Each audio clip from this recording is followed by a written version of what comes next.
Ou então tá, vocês acham que eu vou começar de uma vez. Aí depois qualquer coisa eu faço de novo, tá?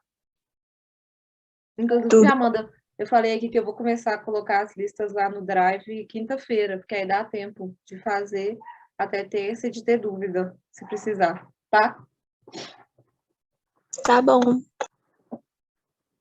Essa aqui vai ser a última lista de sucessão ecológica, porque a Maísa falou que vocês terminaram essa matéria ontem. Aí tá. 1. A produtividade primária em um ecossistema pode ser avaliada de várias formas. Nos oceanos, um dos métodos para medir a produtividade primária utiliza garrafas transparentes e garrafas escuras, totalmente preenchidas com água do mar, fechadas e mantidas num ambiente iluminado. Após um tempo de incubação, mede-se o volume do oxigênio dissolvido na água das garrafas. Os valores obtidos são relacionados à fotossíntese e à respiração. Explique por que o volume de oxigênio é utilizado na avaliação da produtividade primária. Tá, já que essa aqui é aberta, alguém aí quer responder ela?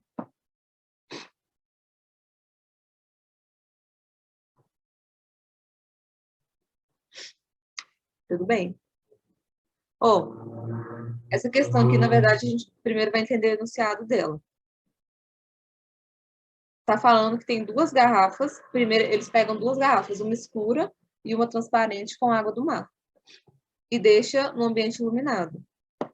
E depois vê o que aconteceu com o oxigênio dessas duas garrafas de água. Ou seja, na que está escura, ela não tem acesso à luz do sol. Então, nada dentro dela ia conseguir realizar a fotossíntese. E já a garrafa clara, se tivessem ambientes capazes de realizar fotossíntese, depois que eles medissem o oxigênio, já que ele teve contato com a luz solar, ela ia conseguir produzir mais oxigênio a partir do gás carbônico que já tinha na água. Aí está falando, por que o volume do oxigênio é utilizado na avaliação da produtividade primária? Exatamente por isso, porque quando eu pego a garrafinha, que é transparente, e se depois de um tempo ela ficou com mais volume de oxigênio dentro dela, é porque tinham seres lá dentro que foram capazes de fazer a fotossíntese. Ou seja, isso seria uma atividade primária. Então, a produtividade primária é medida aí no volume do oxigênio. Quanto maior o volume do oxigênio nesse tempo, maior vai ser a produtividade primária. E na garrafa escura vai aumentar, não vai acontecer nada, porque não vai ter a fotossíntese lá.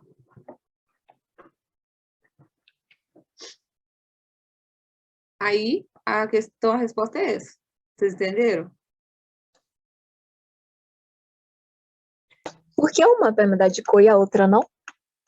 O oxigênio iria fazer a garrafa mudar de cor? Não, ela não vai mudar de cor. É porque, ó, são duas garrafas, aí uma é escura e a outra é clara.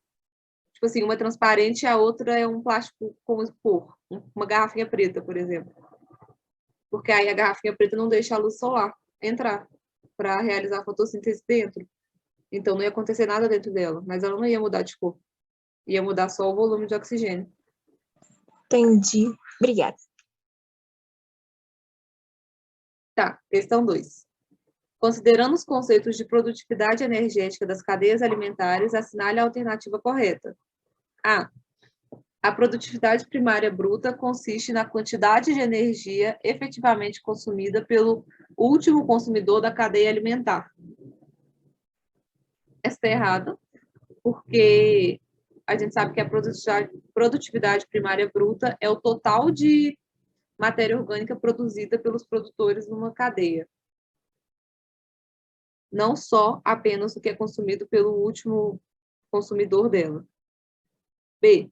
A produtividade primária líquida é dada com a subtração da energia da produtividade primária bruta pela energia perdida na respiração celular. Essa aqui está certa, mas a gente tem que sempre ver a questão por partes, né? Porque fica confuso quando você lê tudo. Ó, a gente sabe que a produtividade primária líquida é o total, quando você pega a produtividade bruta e subtrai aquilo que os consumidores utilizaram. Que é exatamente isso. A produtividade pode ser também falada em energia. Então, vai ser o total, que é a produtividade bruta, menos a energia perdida na respiração, que é igual à líquida. Então, a resposta certa aqui vai ser a letra B, mas eu vou ler as outras também. C. A produtividade primária líquida é a energia total disponibilizada pelos produtores para os demais níveis tróficos. Não, essa aqui seria a bruta. D. A eficiência dos produtores de um ecossistema pode ser avaliada pela produtividade primária bruta. Não, porque é o contrário também. A eficiência seria avaliada pela líquida. Quanto menos níveis tróficos houver na cadeia alimentar, maior será a dissipação energética ao longo dela. É o contrário também, quanto mais níveis tróficos. Porque quanto mais níveis tróficos, maior é a cadeia alimentar. Porque maior vai ser a cadeia de consumidores e produtores. A resposta aqui é a letra B. Aí, 3. Vários eventos caracterizam a evolução de uma comunidade biológica durante uma sucessão ecológica. Assinale a alternativa que contém o conjunto correto desses eventos. A. Modificações no microclima de uma comunidade em sucessão causam diminuição da diversidade biológica e o aumento da biomassa. Essa aqui está errada, porque não causa, a modificação do microclima não causa a diminuição da diversidade, ela aumenta a diversidade. Porque numa sucessão ecológica, a diversidade vai sempre aumentar, porque vão sempre surgindo mais espécies. Mas também aumenta a biomassa. Essa parte final está certa. Letra B. O aumento da diversidade biológica de uma comunidade em sucessão leva ao aumento da biomassa e, à medida que as novas comunidades se sucedem, ocorrem modificações no microclima. Essa aqui está certa. Porque o aumento da diversidade, ou seja, quanto mais espécies começam a aparecer numa sociedade, aumenta a biomassa, que é o material orgânico disponível no ambiente. Ou seja, por mais que ele seja consumido, quanto mais espécies eu tenho produzindo, maior vai ser a minha biomassa. E, à medida que as novas comunidades se sucedem, ou seja, que novas espécies aparecem, ocorrem modificações no microclima. Que é, por exemplo, igual acontece na floresta amazônica, que tem muita floresta. Então, lá vai ser mais úmido do que em outros locais. Ou até mesmo quando a gente vai num lugar que tem muita árvore, o clima lá é diferente, por exemplo, é mais frio, que é por causa da respiração das árvores. E de reflexo do sol, mas enfim, as espécies de um lugar, elas modificam o clima dele. Então, a resposta certa também é a B, mas eu vou ler as outras. O aumento da biomassa da comunidade de sucessão leva ao aumento da diversidade biológica e à estabilização do microclima. Também não, porque quando ela está aumentando, o microclima ele vai mudar, de acordo com o aumento das espécies. E é a diversidade biológica que gera o aumento da biomassa, não o contrário. Letra D. O aumento da diversidade biológica causa modificações no microclima de uma comunidade em sucessão, o que determina a diminuição da sua biomassa. Não é diminuição da biomassa, seria o aumento da biomassa. E letra E, a estabilização do microclima e da biomassa determina o aumento da diversidade biológica de uma comunidade em sucessão. Não, porque se estabilizou, não é mais para aumentar a diversidade biológica. Na hora que está estável, porque a diversidade está estável também. A resposta certa aqui vai ser a letra B. Aí, 4. Os gráficos representam alterações que ocorrem em uma determinada área durante o processo de sucessão ecológica. Ou seja, vamos ver os gráficos. Primeiro está falando da variável considerada. Todos esses aqui são de variáveis aleatórias. Aí no primeiro tem um aumento dessa variável e depois ele cai. No segundo ele começa alto, depois cai e se estabiliza em quase nenhum. E o terceiro, ele cresce e depois se estabiliza nesse crescimento. Aí, durante o processo de sucessão secundária da área, ou seja, já tinha uma espécie lá antes, que por algum motivo não foi devastada. Em direção ao estabelecimento de uma comunidade clímax florestal, ou seja, uma floresta, os gráficos que representam o número de espécies de gramíneas, a biomassa, o número de espécies de arbustos e a diversidade de espécies são, respectivamente. Ou seja, o número de espécies de gramíneas quando ela está se estabelecendo para uma comunidade clímax, o que vai acontecer com ela? As gramíneas, elas são as primeiras espécies que aparecem como produtores em um processo de sucessão. E com o passar do tempo, quando começam a aparecer outras espécies de vegetais, por exemplo, elas vão perdendo espaço, porque, né, elas vão tendo que dividir o espaço e outras espécies vão colonizando a área. Ou seja, no começo elas se reproduzem muito e depois elas caem. Ou seja, vai ser o gráfico 1, porque elas se reproduzem muito, aí aqui no topo começam a aparecer outras espécies e tem a competição, aí diminui a quantidade de indivíduos de gramíneas. Ou seja, o número de espécies de gramíneas vai ser 1. A biomassa. Quanto mais quantidade de espécies a gente tem, maior vai ser a biomassa, porque vão ter mais espécies produzindo coisas para esse meio, produzindo matéria orgânica. Ou seja, ela vai crescer e depois ela vai estabilizar. Porque quando a comunidade chegar no clímax, ela vai estar estável, então não vai ter um maior crescimento de espécies, então toda a produção vai estabilizar também. Então ela vai crescer e depois se estabilizar nesse crescimento, que é o 3. Então, biomassa é o 3. O número de espécies de arbustos. Essa é a mesma lógica também das gramíneas, só que é só um pouco depois. Porque primeiro a gente tem as gramíneas e depois começam a aparecer os arbustos. Vamos supor que quando tinha as gramíneas, os arbustos apareceram aqui no topo. Depois dos arbustos apareceram árvores. Então, os arbustos começaram a competir com as árvores. Então, é a mesma coisa. Eles cresceram muito. Aí, quando apareceram as árvores aqui em cima, eles voltaram a diminuir o espaço porque tinha uma competição. Não pode ser o 2, porque aqui ele já começaria com muitos, e isso não aconteceu. E não pode ser o 3 também, porque senão ele ia só crescer e se manter no mesmo lugar. Tipo assim, como se não aparecesse nenhuma outra árvore depois. Ou outro tipo de vegetal. Então, a resposta aqui vai ser o gráfico 1, que é o número de espécies de arbustos vai ser o gráfico 1 também. E por último, a diversidade das espécies, que é, quando ela está passando por uma sucessão, a tendência é a diversidade sempre aumentar até que ela chegue no equilíbrio na comunidade clímax. Ou seja, não é o gráfico 1, porque se a tendência é só o aumento da diversidade, não no número de espécies, de indivíduos, ela não vai crescer e depois diminuir, ela vai crescer e depois estabilizar, que não é o 1. Não é o 2 também, porque a diversidade também não diminui, seria o contrário da sucessão se fosse isso. E é o 3, porque ela cresce muito e depois se estabiliza na comunidade clímax. Então a resposta ficou 1 para a espécie de gramíneas, 3 para a biomassa, 1 para o número de espécies de arbustos e 3 para a diversidade de espécies. Então a resposta certa aqui vai ser a letra E. 1, 3, 1, 3. Todo mundo entendeu os gráficos?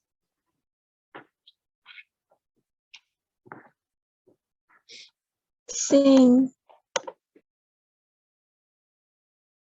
Então tá, então 5. As briófitas mais conhecidas são os musgos, que formam extensos tapetes verdes sobre rochas, troncos de árvores e barrancos. Quando habitam rochas, fazem parte de um importante processo ecológico denominado sucessão ecológica. Em relação ao papel das briófitas nesse processo, assinale a alternativa correta. Letra A, ao habitarem as rochas, as briófitas iniciam um processo de sucessão ecológica secundária, no qual se comportam como espécies-chave no ecossistema. Essa aqui está errada porque, no caso, não seria a sucessão ecológica secundária, seria a primária.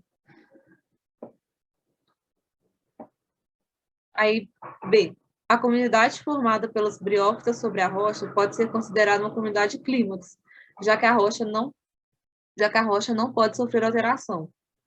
Também está errada porque não é a comunidade clímax, porque se as briófitas são as primeiras plantas num processo de sucessão ecológica, elas não vão ser comunidade clímax, vai ser comunidade primária. E a gente sabe também que as rochas sofrem alterações. Aí, letra C. As briófitas são consideradas espécies secundárias por conseguirem viver em mais de um tipo de habitat além de rochas. Também não, porque por mais que elas consigam viver em mais de um habitat, elas são as primeiras colonizadoras de um espaço que sofreu um impacto. Ou, no caso, quando está tendo a sucessão ecológica primária, um espaço que não tinha nenhum tipo de espécie antes. E letra D, o processo de sucessão que ocorre nas rochas nuas é chamada de sucessão primária e as briófitas são as plantas pioneiras nesse habitat. Essa está certa, porque, né, se as rochas são nuas é porque não tinha nenhum tipo de espécie vivendo nela antes. E as briófitas são plantas que conseguem habitar esse tipo de lugar. Então, a resposta certa aqui é a letra D. E 6. Com relação ao número de nichos ecológicos e a taxa de respiração numa sucessão... Oi. As briófitas, porque a gente ainda não estudou sobre isso, as briófitas seriam tipo líquens. Elas são tipo os musgos. O líquen é tipo antes do líquen, tem as briófitas. Mas é mais ou menos a mesma coisa. As briófitas são plantas muito simples, tipo, elas não são complexas, não precisam de um ambiente complexo, elas conseguem sobreviver em ambientes inóspitos. Porque elas não precisam de muita coisa, são plantas muito pequenas, então são os musgos mesmo. Ah, sim, entendi. Obrigada. Nada. 6. Com relação ao número de nichos ecológicos e à taxa de respiração, numa sucessão ecológica é correto afirmar que A, um aumenta e 2 diminui. Os nichos ecológicos, a gente sabe que, né, representam ao conjunto de relações de um animal, né, como alimentação, habitat, população, comunidade. Então, é todo um conjunto de coisas de uma espécie. Ou seja, aqui está falando que um aumenta. Aumenta mesmo, porque quanto mais espécies, maior diversidade eu tenho no ambiente, maior vai ser o meu número de nichos ecológicos. E o 2 diminui. O 2 não diminui, na verdade, o 2 aumenta também, porque a taxa de respiração aumenta também. Quanto maior o número de indivíduos e maior a diversidade de espécies que eu tenho no ambiente, maior vai ser a minha taxa de respiração, porque vai ter mais bichos respirando o mesmo ar. Então, a taxa de respiração vai aumentar. Mesmo que a taxa de produção também aumente, a de respiração aumenta junto. Então, ela aumenta. Então, a gente viu que os dois aumentam. Então, a resposta aqui, a B é 1 diminui e 2 aumenta, que está errado. C, 1 aumenta e 2 permanece constante, também está errado. Ficaria constante se tivesse na comunidade clímax, porque aí não varia muito a diversidade de espécies. Letra D, ambos aumentam, está certa. E a letra E, que ambos diminuem, está errada. Então, a resposta certa aqui vai ser a letra D. 7, da Unesp. Considere as afirmativas. 1. Sucessão ecológica é o nome que se dá ao processo de transformações graduais na constituição das comunidades de organismo. Está certo, porque é um processo que demora, principalmente se for sucessão primária. Então, ela é gradual. Então, a 1 está certo. 2. Quando se atinge um estágio de estabilidade em uma sucessão, a comunidade correspondente é a comunidade clímax. Isso também está certo, que é o estágio de equilíbrio dessa sociedade. 3. Numa sucessão ecológica, a diversidade de espécies aumenta inicialmente, atingindo o ponto mais alto no clímax, estabilizando-se então. Também está certo, que é quase igual a 2. E 4. Numa sucessão ecológica, ocorre a diminuição da biomassa. Essa está errada, porque é o aumento da biomassa, igual a gente viu na outra questão ali em cima. Quanto maior o número de espécies produtoras que eu tenho, maior vai ser a biomassa, mesmo que ela seja consumida. Quando aparece coisa de biomassa, é só pensar que, por exemplo, numa pedra, numa rocha, igual naquela outra questão, vão ter poucas espécies produzindo. E na floresta vão ter muitas, por mais que tenham animais consumindo esses produtos que são feitos por elas, a diferença é muito maior. E aí, assinale. Se todas as afirmativas estiverem incorretas. Está errado, porque a gente viu que a 1, a 2 e a 3 estão certas. B, se todas estiverem corretas, não, porque a 4 está errada. C, se somente a afirmativa 1 e 4 estiver correta, não, porque a 4 está errada. E a 1 e a 2 e a 2 e a 3 estão certas. D, se somente as afirmativas 1 e 2 estiverem incorretas, não, porque só a 4 está errada. E letra E, se somente as afirmativas 1, 2 e 3 estiverem corretas. Está certo. Porque a única errada é a 4. Então, a resposta certa aqui vai ser a letra D, a letra E. Ó, aí, questão 8, do Enem. No quadro estão apresentadas informações sobre 2 estratégias de sobrevivência que podem ser adotadas por algumas espécies de seres vivos. Ou seja, estratégia 1 e estratégia 2, é como se fossem 2 espécies diferentes. O habitat da estratégia 1, ele é mais instável e imprevisível, ou seja, a espécie que utiliza a estratégia 1 consegue viver num ambiente instável e imprevisível, que pode estar sofrendo muitas mudanças. O potencial biótico, que é o potencial de reprodução de uma espécie, ele é muito elevado, ou seja, ele consegue se reproduzir muito rápido e em pouco tempo. Duração de vida. Curta e com reprodução precoce, ou seja, eles vivem pouco e eles se reproduzem muito cedo. Descendentes. Muitos e com tamanho corporal pequeno. Tamanho populacional variável. E aí a estratégia 2. Ela tem um habitat mais estável e previsível, ou seja, ela não consegue sobreviver em ambientes que ocorrem muitas mudanças. Potencial biótico baixo, ou seja, ela produz poucos descendentes. Ela não se reproduz muito e não é rápido. Duração de vida longa e com reprodução tardia, ou seja, ela vive muito e só se reproduz tarde, depois de um longo período da vida dela. Descendentes poucos e com tamanho corporal maior. Tamanho populacional constante. Ou seja, a gente pode ver que na estratégia 2, um exemplo seria os leões ou mamíferos, porque né, eles precisam de um ambiente estável, ou até mesmo os seres humanos. Tem um potencial biótico baixo, que não se reproduz muito. Eles vivem muito e com reprodução tardia, porque demora muitos anos de vida para, por exemplo, a gente conseguir se reproduzir normalmente. E descendentes poucos e com tamanho corporal maior, ou seja, a gente precisa de mais espaço, mais comida, mais energia, tudo isso para conseguir sobreviver, e o tamanho populacional é constante. Ou seja, se eu tenho um ambiente estável constante, estável, eu tenho uma reprodução baixa, e eu vivo muito, eu vou ter uma população constante, porque eu não vou ter uma alteração muito grande de gente que morre ou de gente que nasce, porque é tudo estável, é tudo equilibrado. E o primeiro, a gente pode pensar nos vikings, por exemplo, que eles conseguem se instalar em lugares imprevisíveis, eles se reproduzem muito rápido, eles vivem pouco, e o tamanho populacional é variável porque eles estão sujeitos a alterações do ambiente muito, muito grandes também. Então, cada um tem uma estratégia que é melhor dependendo do lugar e do ambiente que ele está. Aí, ó, na recuperação de uma área desmatada, deveriam ser reintroduzidas primeiramente as espécies que adotaram qual estratégia? Letra A. Estratégia 1, pois essas espécies produzem descendentes pequenos, o que diminui a competição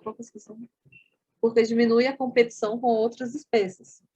Essa está errada porque não é por isso que eles produzem descendentes pequenos, porque se eles estão num ambiente imprevisível, é melhor eles terem descendentes pequenos, porque senão eles não vão conseguir sobreviver.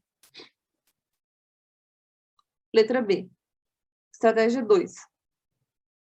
Pois essas espécies têm uma longa duração de vida, o que favorece a produção de muitos descendentes. Não, porque a gente viu que o potencial biótico deles é baixo, então eles não vão produzir muitos descendentes. E, além do mais, se eu colocar um bicho que precisa de um espaço estável e previsível, que ele é grande, ou seja, ele precisa de muito alimento, ele precisa de muita água, ele precisa de muita energia, ele não vai conseguir sobreviver numa área desmatada, porque não vai ter nenhum desse tipo de substância. Ele não vai conseguir viver nisso. Letra C, estratégia 1, pois essas espécies apresentam elevado potencial biótico que facilita a rápida recolonização da área desmatada. Essa está certa, porque, igual a gente viu, nenhum animal que usa a estratégia 2 vai conseguir sobreviver num lugar que foi desmatado, porque ele não vai ter as condições necessárias para conseguir se reproduzir nem para conseguir se manter vivo. Então tem que ser o da estratégia 1. E se ele tem um potencial biótico alto, é porque ele consegue se reproduzir muito rápido. Se ele se reproduz muito rápido, ele consegue produzir mais matéria orgânica, como o oxigênio, na área desmatada, o que favorece o aparecimento de outras espécies. Então, ele vai recolonizando aquela área. Então, a resposta certa aqui vai ser a opção letra C. E a D está errada, porque a D e a E estão erradas, porque falam da estratégia 2. E aí, aqui, ó, só vou ler aqui. Estratégia 2, porque essas espécies estão adaptadas a habitats mais estáveis e correspondem a um ambiente de uma área desmatada. Uma área desmatada não é um ambiente estável, porque ela foi desmatada, ela não tem nada lá. Ele ia ter que caçar muito, ele ia ter que se esforçar muito para conseguir se manter vivo. Estratégia 2, porque essas espécies apresentam um tamanho populacional constante, o que propicia uma recolonização mais estável da área desmatada. Também não, porque se ele tem uma população constante, ele não vai conseguir recolonizar uma área inteira. Ele vai só manter o número de espécies constantes. E no caso, numa área desmatada, ele não vai conseguir nem isso. Até porque se ele é um animal grande, igual um leão, ele vai precisar de outros animais para ele se alimentar. Mas, enfim, aí a resposta certa é a letra C. Questão 9, da UDESC, que é de Santa Catarina. Analise o cronograma que representa algumas fases de uma sucessão ecológica em um determinado bioma. Tem o substrato inicial, aí depois tem o estabelecimento de organismos, depois novos organismos se estabelecem e estabilização do meio da comunidade. Ou seja, aqui o substrato inicial é quando não tinha nenhuma espécie, a A é a comunidade pioneira, que é quando começam a aparecer os líquens e as briófitas. A B é a comunidade intermediária, que quando aparecem outros organismos, outras plantas, começa a aumentar a diversidade.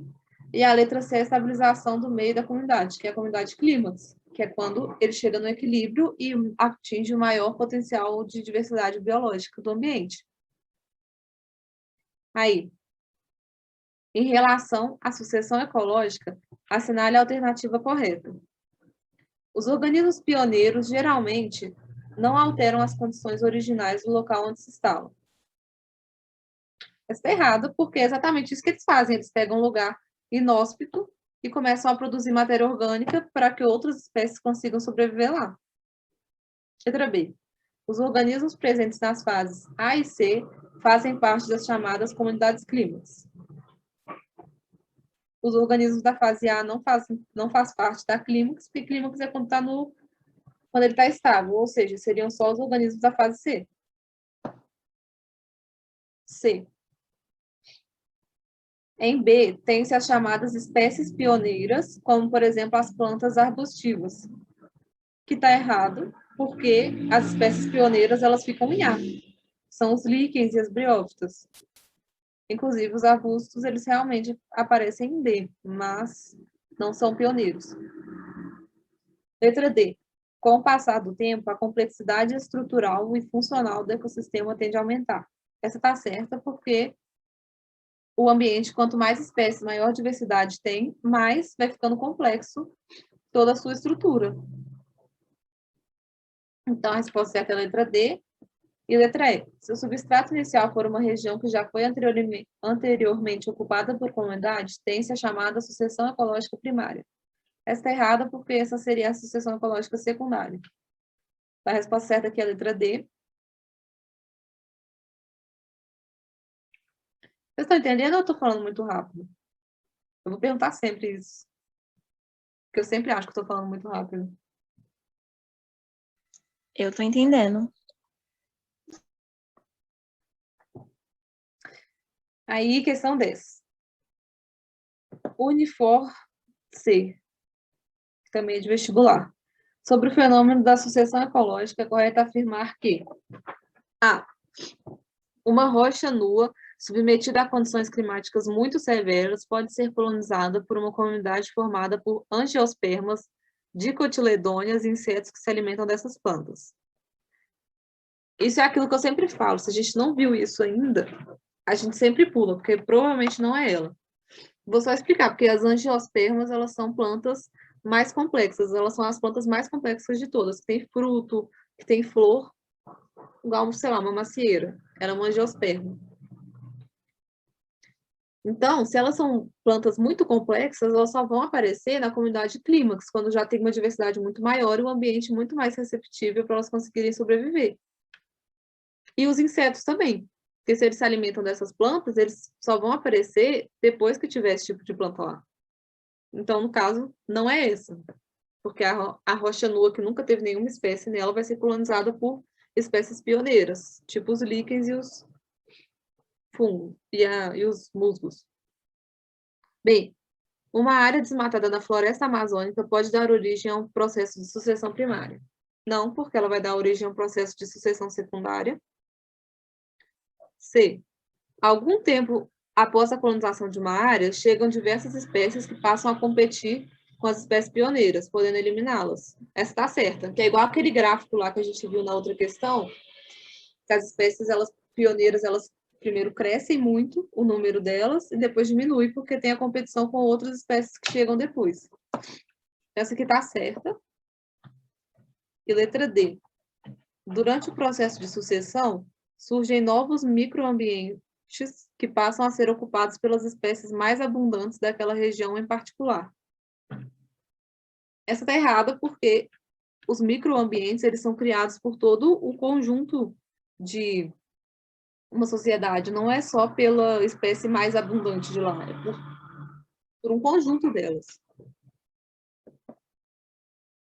Porque, né, a gente está falando de uma sociedade, então uma espécie depende da outra. Na sucessão, tanto primária como secundária, verifica-se um aumento do número de espécies, mas uma diminuição da biomassa total da região. Essa está errada, porque, igual já apareceu um tanto de questão aí em cima, a biomassa ela aumenta de acordo com o aumento da diversidade de espécies. Então, está errada. A resposta certa aqui vai ser a letra C. Aí, 11. Produtividade é o termo dado à capacidade que alguns seres vivos têm de converter a energia luminosa assimilada na fotossíntese em biomassa. Considere as informações a seguir sobre os fluxos de energia e matéria. 1. A produtividade primária bruta corresponde à quantidade total de energia luminosa convertida em biomassa por um ser vivo. Essa aqui está errada, porque não é por um ser vivo só. A produtividade primária bruta ela se refere a toda a energia luminosa convertida em biomassa por uma comunidade inteira. Então, não é um único indivíduo. 2. A produtividade primária líquida corresponde à energia que estará à disposição do nível trófico seguinte, somada à energia derivada da fotossíntese. Essa daqui está certa, porque a gente tem que pensar que a produtividade líquida é o total de biomassa que a gente tem que não foi utilizada pelo nível trófico, ou seja, não foi utilizado pelos consumidores. Então, é a energia que vai estar disponível para o próximo nível, somada à energia derivada da fotossíntese, que também faz parte dessa energia que não foi utilizada pelos consumidores.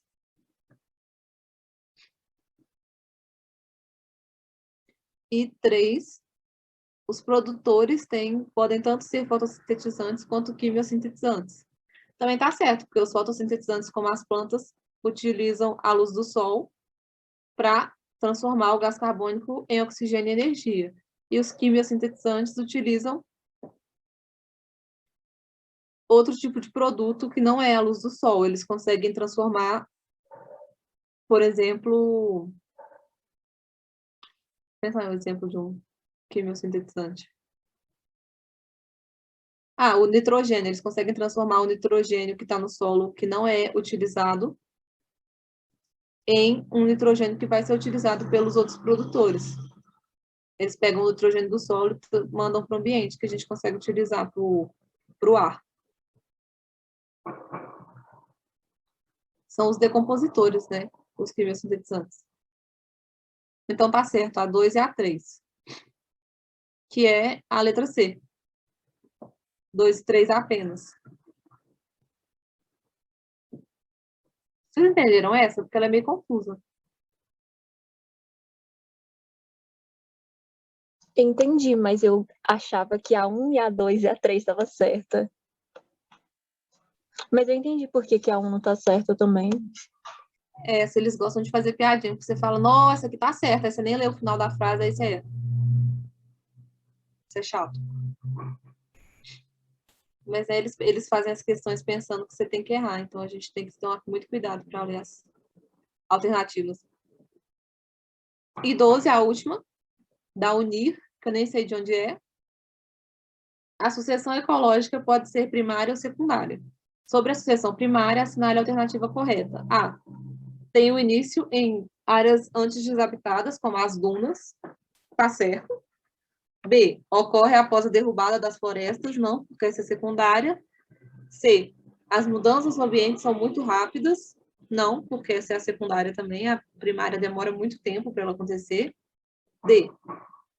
Os organismos já encontram condições favoráveis para o seu estabelecimento. Não, porque é todo um processo que eles têm que ir encontrando aos poucos. E os organismos não modificam o ambiente. Igual a outra questão lá que a gente viu, eles modificam, porque é exatamente isso que ocorre na sucessão. Vai mudando o ambiente para que seja propício para outras espécies viverem lá. Então, a resposta certa aqui vai ser a letra A. E aí é isso. Aí a gente terminou essa lista de sucessão. Alguém tem alguma dúvida nela? Ou quer que eu refaça alguma questão?